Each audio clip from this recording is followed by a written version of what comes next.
Olá, estamos começando mais um Direito em Pauta comigo, Renata Berger, e com Isabela Lessa. Pois é, Renatinha, hoje vamos tratar de um tema super importante, discutir a adoção. E para falar sobre isso, a gente está trazendo duas referências na matéria. Dr. Hélio Braz, que é juiz da 2ª Vara de Infância e Juventude, que é especializado em adoção do nosso Tribunal de Justiça, e Juda Paz, que é mãe por adoção e é uma militante da causa. Estávamos falando antes de ir ao ar que nessa época de Natal, um clima como a adoção tem ainda um carisma ainda mais especial, porque é durante o clima de Natal que eu tenho certeza que o Dr. Hélio deve aí mover muitas horas de trabalho para conseguir que as crianças elas tenham o primeiro Natal em família. Dr. Hélio, eu queria perguntar se esse tempo de Natal pós-pandemia tem algum fenômeno especial que seja importante os nossos telespectadores acompanharem? O Tribunal de Justiça de Pernambuco está muito preocupado com as crianças e com os adolescentes neste período de pandemia. Não é pós-pandemia, é ainda pandemia, porque os números são alarmantes. A quantidade de crianças que foram acolhidas aumentou muito. Em algumas cidades chega a 30%. E a quantidade de famílias para adotar essas crianças diminuiu, em razão de que também diminuiu o ganho de vida dessas pessoas, o seu trabalho, a sua remuneração, a sua moradia, as condições materiais de sustento de crianças adotadas. Criança custa caro, todos nós sabemos, do leite à educação. Então o Tribunal de Justiça tem uma grande preocupação e tem diversas campanhas para convocar a sociedade, né, para chamar as famílias para conhecer as crianças, né, e esses projetos do Tribunal de Justiça não são projetos isolados, são projetos em parcerias, né? Nós temos várias parcerias, Ju está aqui para nos falar dessas parcerias que nós temos com o GEAD, por exemplo, e que as famílias são preparadas e são orientadas pelo GEAD. São as famílias que chegam até a vara da infância, essas famílias obrigatoriamente necessitam de 4 encontros dentro do GEAD, para a gente considerar que a família está minimamente preparada, orientada sobre os mitos, os falsos mitos, né, as dificuldades do que é adotar uma criança. Nem sempre é só chegar e, às vezes, com alguma fantasia, né, sobre a adoção, e a gente precisa dar a devida orientação legal, a orientação jurídica, né? A orientação psicológica, social. Então, nesse sentido, o Tribunal de Justiça permanentemente tem feito um bom trabalho. Eu diria que no Brasil, Pernambuco tem um destaque especial nesta área da adoção. Nós somos muito reconhecidos pelo CNJ e pelos nossos parceiros, os demais tribunais de justiça dos estados do Brasil. É quando o Tribunal de Justiça consegue dar as mãos à sociedade civil, todo mundo ganha. E o GEAD, ele tem essa função muito importante, né, Ju? Conta um pouquinho pra gente. Tua aderência, na verdade, tua chegada ao GEAD, porque também tem a relação aí com Davi e Gustavo, enfim, Sim. E a chegada deles na tua vida. Compartilha um pouquinho com a gente. Então, o GEAD é a Associação Pró-Adoção e Convivência Familiar e Comunitária. É uma ONG que está há mais de 20 anos trabalhando no preparo de pretendentes, mães e pais, né, e famílias extensas para o processo de adoção. Por muitos anos, a gente foi um grupo que se reunia de forma voluntária para discutir e debater as especificidades da adoção, dos filhos por adoção, ou a espera do processo de adoção legal. E mais recentemente, né, nos últimos 6 anos, doutor, me lembre, a gente entrou numa parceria estreita com o Tribunal de Justiça de Pernambuco para ajudá-los, né, apoiar a Justiça a fazer o preparo de mais longo prazo, né, desses pretendentes, né? E foi quando exatamente o marco que o doutor Hélio falou aqui, um dos pretendentes hoje, para entrar na fila de adoção no estado de Pernambuco, tem que participar de 4 reuniões do GEAD, né?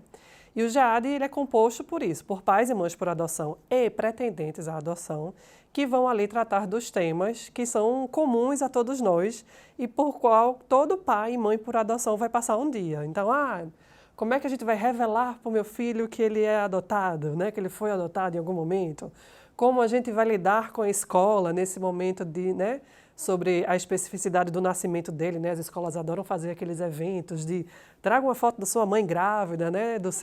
Daquele momento que você nasceu. Isso são coisas que as famílias... Questão racial, né? As questões raciais e coisas mais graves, as questões mesmo de gênero, né? Sexualidade, as famílias que são homoafetivas também, as especificidades que giram tudo isso.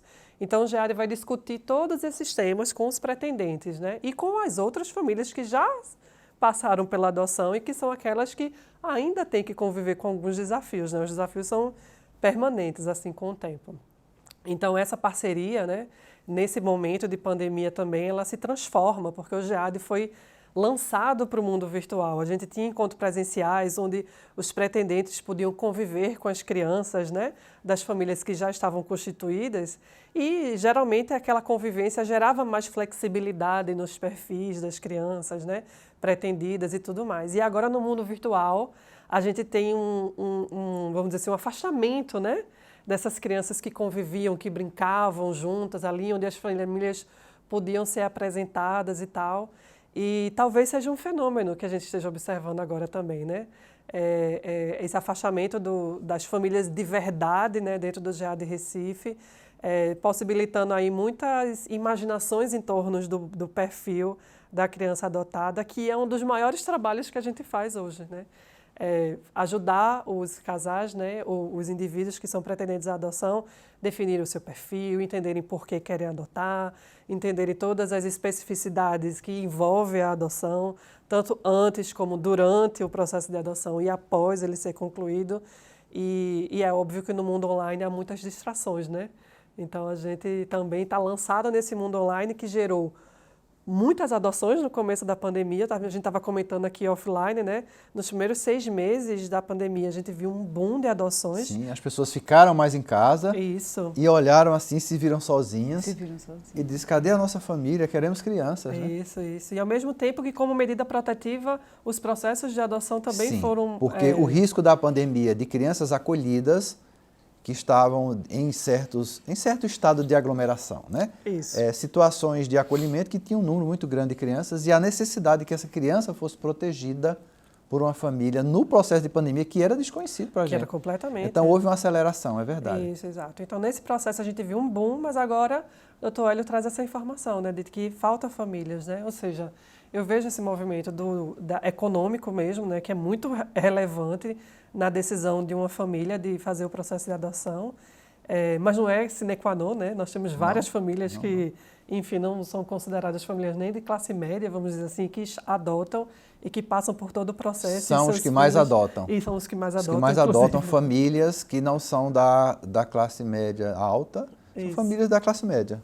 Isso, trabalhadora, né? A classe média trabalhadora. A família trabalhadora. Isso. E aí eu vejo que as questões econômicas podem estar impactando muito esses números. Sim. Não tenho dúvidas disso, porque, como a doutora diz, criança também custa caro. Doutora, tem alguma medida que o Tribunal de Justiça do Estado de Pernambuco esteja adotando para contribuir na contagem de números que informe quantas dessas crianças elas são possivelmente filhas de pais que faleceram do Covid? Os filhos da Covid. O Tribunal de Justiça tem feito um trabalho militante nesta área. A Corregedoria Geral da Justiça, né, do nosso Tribunal de Justiça, através do desembargador Luiz Carlos de Barros Figueiredo, que é um juiz da infância, eternamente o nosso juiz da infância, porque ele foi da segunda vara, nosso professor, sobre tudo que a gente está falando aqui, ele é o grande professor. Com ele. Então, um cuidado muito grande em seguir as orientações, né, já dadas pelo próprio CNJ, o Conselho Nacional da Justiça, de que a gente possa ter um registro nos cartórios de registro civil, né? Das pessoas que morreram da Covid e se deixaram filhos e dos registros de nascimento de crianças que tiveram pais falecidos da Covid. Então, são dados importantíssimos para que a gente possa ter as políticas da adoção. Recentemente, nós tivemos um trabalho conjunto ao governo do estado de Pernambuco e nós temos um projeto de lei na Assembleia que já está aprovado, que é exatamente do auxílio à adoção para as famílias, né, que adotarem crianças, filhas de pais que faleceram da Covid-19. Então, há todo assim, um abraçar de cuidados, não só do Tribunal de Justiça, do Poder Judiciário, mas também do Poder Executivo e do Poder Legislativo. Este é um tema de muita sensibilidade e sempre há parceiros disponíveis a trabalhar com a gente. Na verdade, o processo de parentalidade ele é muito complexo, porque ninguém nasce pai e mãe. Você aprende a ser pai e mãe. Quando nasce uma criança, ali nasce a mãe. Nasce a mãe. E é desafiador. Só que a gente, de certa maneira, quando o filho, né, vem do nosso ventre, a gente socialmente minimiza talvez as dificuldades normais da personalidade, do desenvolvimento da criança, de tudo. Quando a gente é uma mãe, às vezes, que gestou essa criança no coração, uma mãe por adoção, a gente às vezes não trabalha o fato de que receberemos uma pessoa, um ser humano complexo também, que poderá ser mais fácil ou mais difícil de conviver. E aí, esse é um ponto que eu acho que o GEAD foca muito, né, Ju? Como trabalhar esse processo para que seja uma coisa madura, uma coisa que gere acolhimento de fato, né? Existe em nossa sociedade ainda, ou eu digo que hoje de forma muito menor do que antes, o que a gente chama de biologismo, né? De certas características individuais a gente dedicar ao pai, à mãe, né? Sejam características físicas ou de personalidade, né? E a gente vê a mesma coisa nos filhos adotivos, por exemplo, né?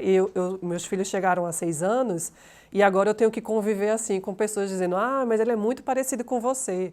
E quando a pessoa descobre que ele é por adoção, ele faz, mas como é que ele é, né? Que foi ficou adotado parecido. E ficou parecido com você. Eu fiz, por quê? Até as características físicas, elas advêm de um jeito de falar, de uma forma de estar no mundo. É a força do amor, do afeto, né? Que as crianças vão ficando parecidas. Então, não existe, e isso é muito óbvio em algumas características e outras não, como a pele, por exemplo, que nunca vai ser, né, parecida quando as crianças foram adotadas por um casal de raça diferente, né, da dela. A força da expressão facial, das palavras, Isso. do modo de comunicação. O jeito que faz uma careta. Nossa, isso faz uma identificação muito grande. Isso. E eu digo que talvez o maior trabalho que o GEAD tenha é explicar para as pessoas como é igual criar um filho por adoção do que seria criar um filho biológico. E as famílias que são pais e mães biológicos e por adoção fazem essa fala geralmente de forma muito maravilhosa, porque eles entendem, né, que na síntese ser pai e ser mãe não tem nada a ver com o DNA ou com a biologia, tem a ver realmente com a postura de ser, né, de como você lida com aquele processo. E aí tem muitas coisas iguais e diferentes, dependendo do indivíduo que você está recebendo. Lembrando, né, que todos os filhos são por adoção. Isso, a gente costuma dizer no GEAD, né? Todos nascidos ou não do seu ventre precisam ser adotados. Senão gera exatamente o que a gente conhece, que é o abandono, que é a negligência, que são os maus tratos, porque não houve a adoção. Todos nós somos filhos por adoção. E todos conhecem filhos biológicos, pelo menos um aí, abandonado dentro de casa, né? A gente geralmente conhece filhos biológicos que não foram adotados pelas suas famílias, né? E aí, nesse sentido, a gente percebe que a maternidade e a paternidade é um fenômeno social e psicológico. Ele não é um fenômeno biológico, né? E não é jurídico. E não é jurídico. É isso. Ele Quero não falar é sobre isso daqui também. a pouco. O mundo jurídico, ele só revela, né? Ele só... É uma das colunas de sustentação. Isso, ele dá forma para o Estado, ao que existe, né? Que são as relações afetivas e as relações de cuidado que se estabelecem. Regulariza a situação. Ser pai e ser mãe. Então, é isso. O GEAD trabalha muito na transformação do indivíduo que chega para ele entender, né, que ser pai e ser mãe depende da decisão dele, né, de um esforço que eles podem fazer não individualmente apenas, mas em conjunto, porque a gente está lá como grupo, né, realmente passando nossa experiência. E que isso não tem nada a ver com biologia, e sim com a psicologia e com o nosso ser não tem nada a ver com sangue, né? O nosso professor Luiz Schettini fala sobre isso, que quem gosta de sangue é vampiro. Que nós somos movidos por afeto, por desejos, não pelo sangue. Isso. Ele tem uma frase muito boa também, que é assim: o filho biológico, ele vem de dentro para fora, né? E o filho adotivo, ele vem de fora para dentro, né? Então, talvez essa seja a única diferença fundamental, assim, né? A gente ama o filho por adoção porque ele é nosso filho, né? Exatamente. São muitos mitos, né? A gente Sim. ficaria aqui horas e horas falando sobre isso. A psicanálise, né, freudiana aponta que a criança é sempre uma caricatura da felicidade impossível dos adultos. Nós projetamos nos filhos uma felicidade que foi impossível para a gente. Ele vai ser médico, porque eu não consegui ser médico. Ela vai ser tal e tal profissão. A gente termina projetando desejos não realizados, impossíveis, e a gente faz uma caricatura daquela criança. E ela é impossível, ela nunca será realizada porque ali tem uma pessoa. Né? Aquela criança, como você disse no início, é uma pessoa que tem que ser respeitada nas suas características, nos seus desejos. E quase sempre, todos nós, pais, temos um probleminha com isso, né? Porque a gente projeta e nunca é aquilo que a gente quer, porque tem uma personalidade, né? Verdade. E essas questões são muito bem discutidas dentro do GEAD e é muito importante quem vai para o GEAD e deseja receber uma criança, deseja ser pai por adoção, ser mãe por adoção, ouvir a experiência de quem já passou por isso, de quem está com a criança dentro de casa, quem passou por todo o processo jurídico, porque eu costumo dizer que a adoção não acontece no processo. O processo de adoção é uma formalização, né? É uma formalização reduzida, né, dessa complexidade maior, né, que é social, né, que é afetiva dentro da família. A família é um fenômeno cultural. Juridicamente, nós temos o reconhecimento, né, dos seus direitos, dos seus deveres, da tutela do Estado sobre os direitos de quem está dentro de uma composição familiar. Mas a gente sabe que a estrutura psíquica de uma família é algo muito mais complexo que o Estado não alcança, a igreja não alcança e nenhuma ciência alcança. Então nós temos que lidar com esse fenômeno da família e da família por adoção, né, com toda essa parceria, né, com todo esse auxílio do direito, da psicologia, do serviço social, enfim, de todas as ciências, né? Da pedagogia. Da pedagogia, de todas as ciências, até porque essas crianças, quando a mãe e o pai procuram realizar um projeto, que é assim que a gente fala, né? Um projeto de adoção, e aí a mulher e o homem, ou até aquela produção que a gente chama de independente, né? Que nem existe produção independente, mas algumas mulheres assim entendem, e ela tenta, pelos meios, digamos assim, que nós conhecemos, né? Tenta, e quando não consegue, vem a primeira frustração, quer dizer, não conseguir engravidar. Então, ela tenta primeiro junto ao seu companheiro, né? E, normalmente, o projeto de adoção, ele é muito, digamos assim, fortemente elaborado no universo feminino. O universo masculino também está presente, elabora, tem um projeto de pai.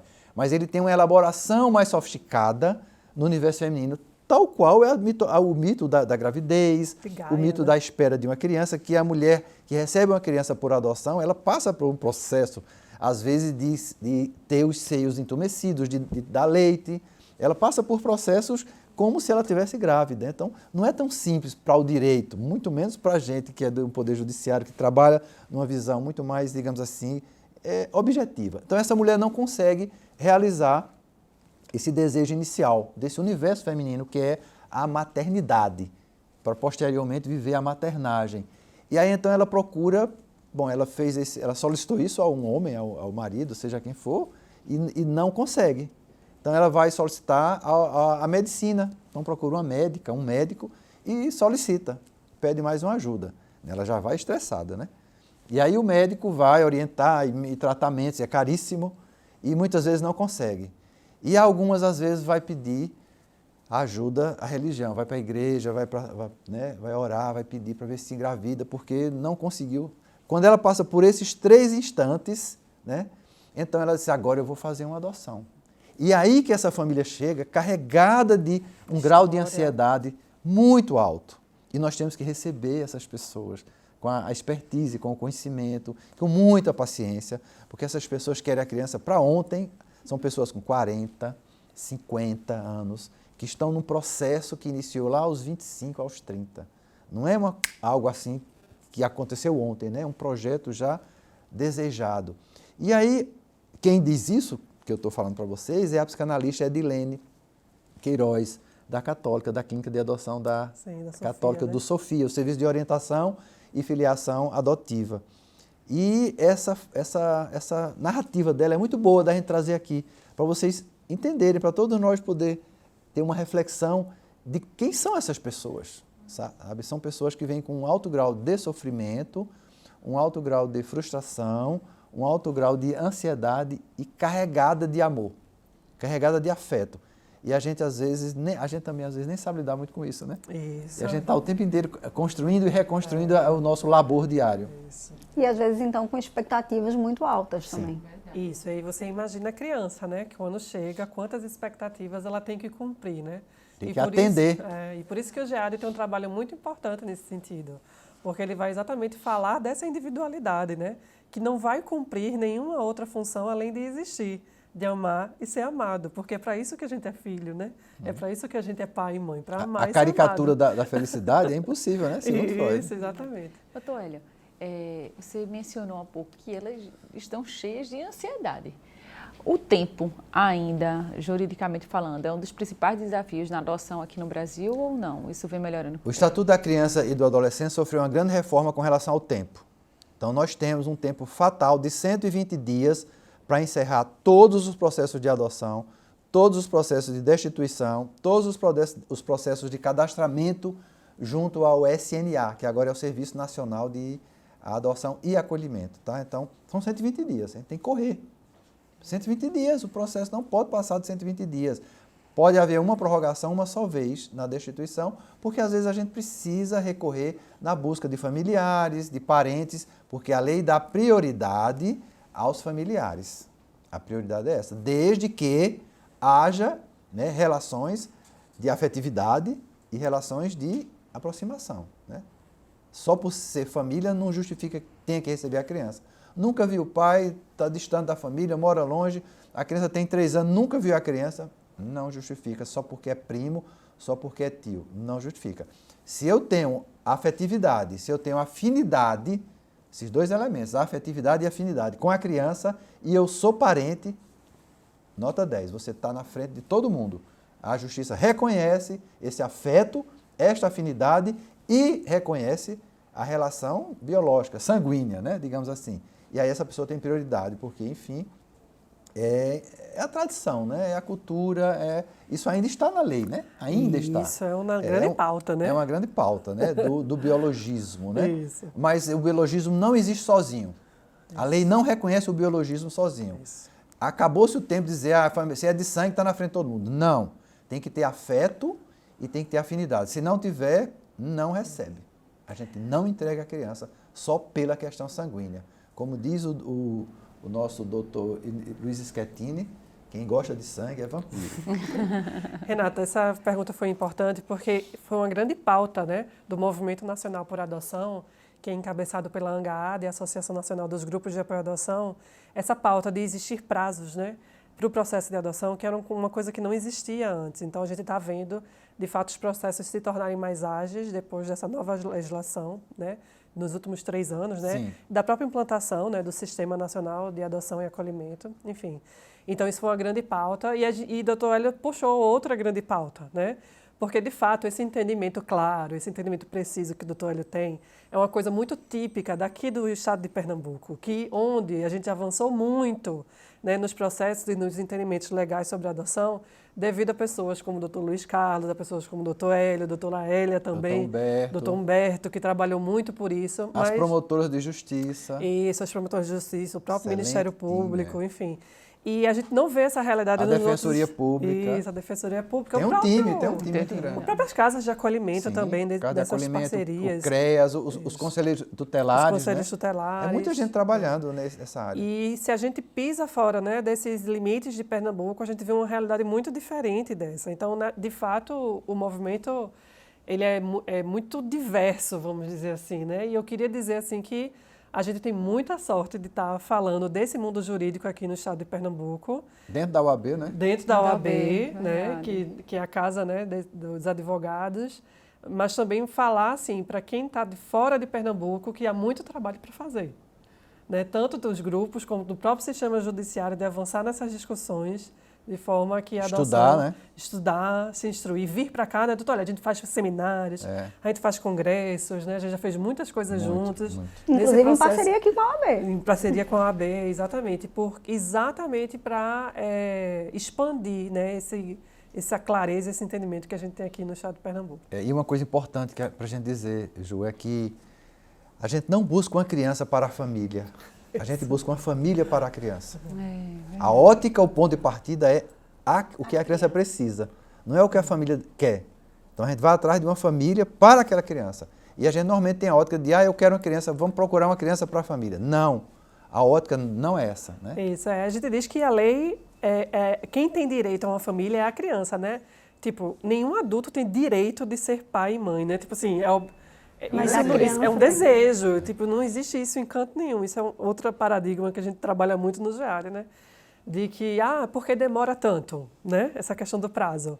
Demora porque as crianças disponíveis para adoção, elas não estão dentro do perfil. E lembrar, não é, Ju? Lembrar esse mito da fila. Não existe fila, gente. Vamos acabar com a história. Qual a fila da adoção? Não existe fila. Existem crianças, quando existem, nós não fabricamos crianças no judiciário nem no GEAD. Quando as crianças surgem, e aí nós temos então que buscar uma família. As famílias que estão lá vão buscar a melhor família para essa criança. Por isso que não tem fila. O que existe é isso, né? Existem famílias com certos desejos que as crianças reais não conseguem preencher aqueles desejos. Seja de gênero, seja de raça, seja de idade. Então, quando acontece isso, aí acontece a espera. Porque não tem nenhuma criança disponível, não tem como o Estado fabricar ou a gente desejar que uma criança seja abandonada, negligenciada, ou enfim, para que ela esteja disponível para adoção, isso não existe, né? Então existe uma espera e essa espera majoritariamente está centrada no perfil dos pretendentes buscando determinadas características de crianças que não estão disponíveis para adoção. Foi um prazer enorme receber vocês, Ju, doutor Hélio, muito obrigada. Na verdade, um programa ficou pequeno para essa pauta tão relevante. Verdade. Eu particularmente gosto bastante, porque eu sempre pensei em adotar também. Então para mim, mais do que nunca, foi muito instrutivo.